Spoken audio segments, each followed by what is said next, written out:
लड़की लड़का मिले के बाद अपन घर चल देथे। घर चल दिस, रात ह बीतथे त का बाजत हे सुरता, बस सुरता कब मिलही, ऐसन दिन कब आही, फिर कब मिलबो, फिर वो कब दिखी।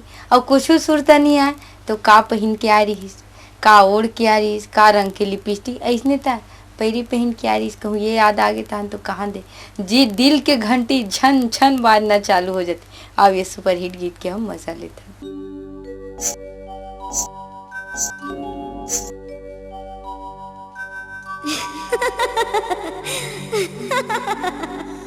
छिन भर छोड़े नहीं तोर सुरता, सपना में छनना सुनावे पैरी।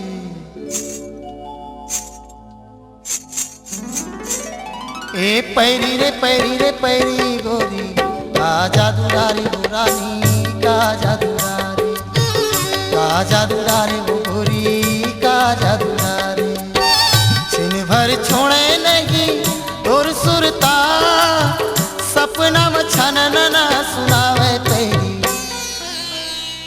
ए पैरी रे पैरी रे पैरी गोरी, का जादूदारी बुरानी, का जादूदारी, का जादूदारी गोरी, का जादूदारी।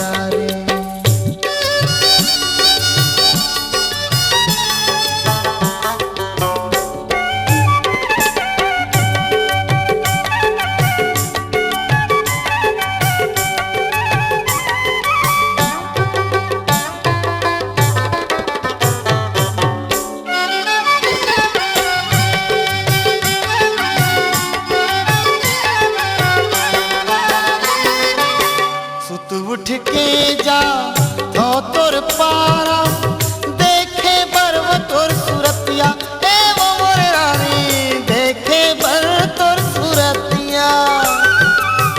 दिन भर गुनत रही थो मन मा, आवत हो ही चिट्ठी पतिया, ए वो मोर गोई आवत हो ही चिट्ठी पतिया। तोर बिना जिंदगी मोर पिन पे दिखा, जिनकी मोर पिन पे दिकस खोजे मघालो नि पावा वैरी।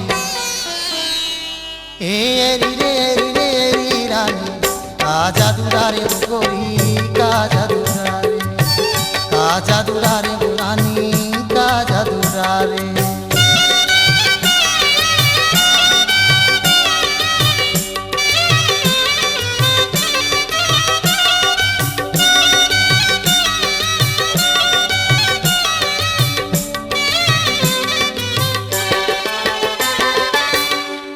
अन बोलनी माया के रानी, सुन ले वो मोरो कोहार, ए वो मोर रानी सुन ले वो मोरो कोहार।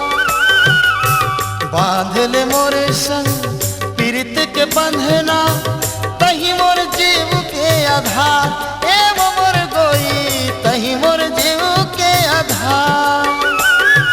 दंड फुकार के अंतस रोए, दंड फुकार के अंतस रोए, काबर हो गए हावस भैरी। ए भैरी रे भैरी रे भैरी रानी, का जादूदारी गोरी, का जादूदारी, का जादूदारी रानी, का जादूदारी। छिन भर छोड़े नहीं तोर सुरता, सपना में छनना सुनावे पैरी। ए पैरी रे पैरी रे पैरी गोरी, का जादूदारी रानी, का जादूदारी, का जादूदारी रानी, का